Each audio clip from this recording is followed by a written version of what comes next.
have the prettiest driver today. Hey, Kimmy. What's up? What's up? What's up, sup? So today I'm just a passenger and I love it. So what's the feeling, Momsy? Of not being a driver? I love it. Ay, nakapag-manicure pa ako sa car. Yeah, we're going to the mall today. Alrighty, see you guys later.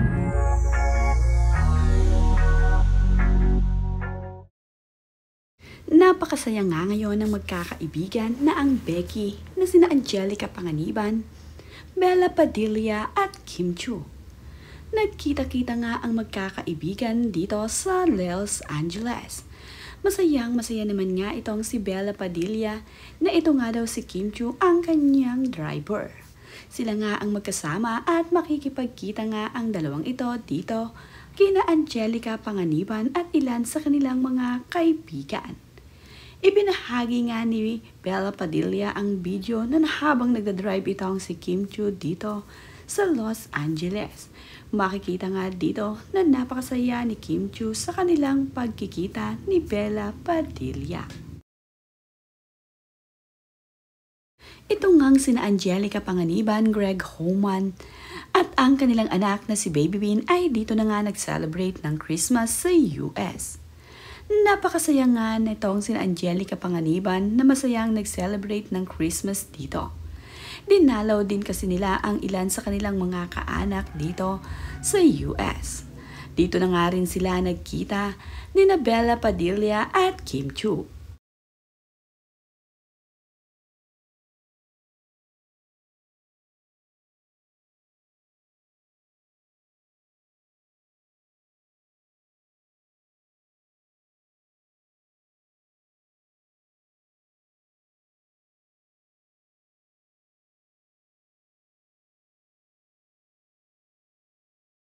Cute na cute naman ang anak ni Angelica Panganiban at Greg Homan na si Baby Bean.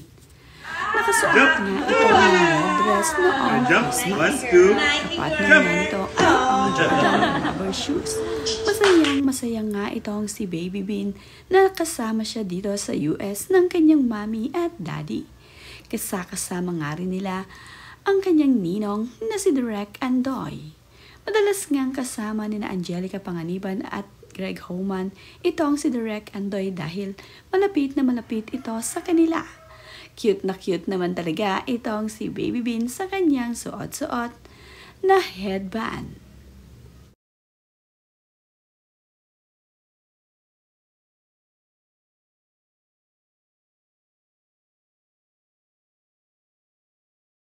Nakakatuwa naman nga ang larawang ito ni Angelica Panganiban na labis na kinagiliwan ng netizens nang ito ay kanyang ibahagi sa social media. Napaka-cute naman talaga ng anak ni Greg Homan at Angelica Panganiban sa kanyang suot-suot na pajama. Nakita rin at nakasama ni Angelica Panganiban ang kanilang kaanak dito sa ibang bansa. Kaya naman, napakasaya nilang isinelebrate ng kanilang Christmas. Una ngang nagkasama itong sina Angelica Panganiban at Bella Padilla dito sa US. Nakasama rin nila itong si Danny Barreto na kasamang nagbabakasyon dito ang kanyang pamilya.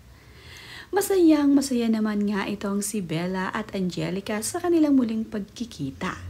Talaga namang pasyal to the max itong sina Angelica, Bella at itong si Kim Chiu. Panay nga ang rides nila dito sa Universal Studios dito. Ngayon nga ay masayang nagkita-kita sina Bella Padilla, Derek Andoy, Angelica Panganiban. Sa kalagitnaan nga ng pamamasyal ni Angelica Panganiban ay nagtantrums nga raw itong si Baby Bean. Kaya naman itong si Mami Angelica ay kinantahan ang kanyang anak at ito nga raw ang naging resulta. Nakatulog nga itong si Baby Bean.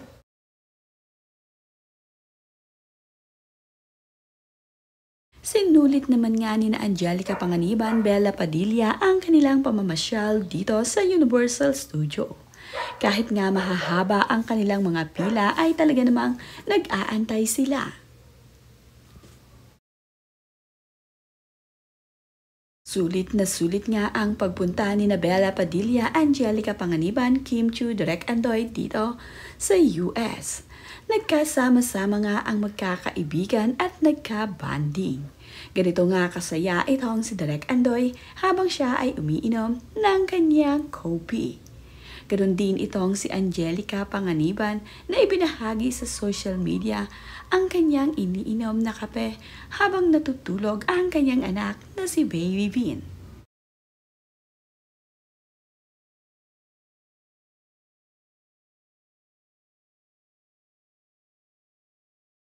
Nagpapasalamat naman nga itong si Kim Chiu sa pinadalang ito ni Bella Padilla sa kanya.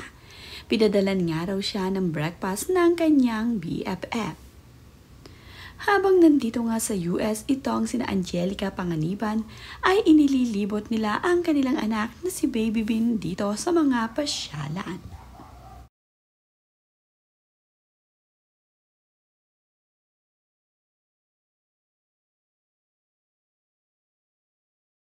Masaya naman ang anak ni Angelica Panganiban at Greg Homan sa kanilang pamamasyal dito. Pinag-slide pa nga ni Greg Homan ang kanyang anak na si Baby Bean, na nagustuhan naman nga ng kanyang anak at talaga namang gustong-gusto ang pag-slide. Naka-smile pa nga ito habang nag-i-slide sa tulong ni Daddy Greg. Talaga namang super enjoy din ang anak ni Angelica at Greg Homan.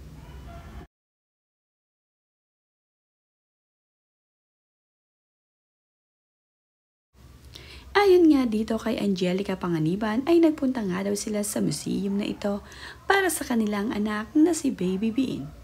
Nag-enjoy din naman sila sa pagpunta nila dito.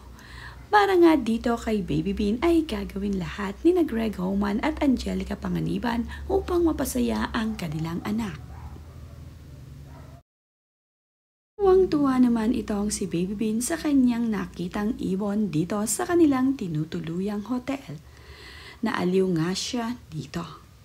Ito namang si Bella Padilla ay nagustuhan ang sunrise at nag-jogging pa ito kasama ang kanyang mga kaibigan. Nakakatuwa naman din ang komento ni JC Santos dito kay Bella Padilla na hindi nga raw nakakainggit ang ipinakitang ito ni Bella Padilla. Dahil nga malamig dito sa US, ay kahit nga mag-jogging itong sina Bella Padilla, ay hindi ito papawisan.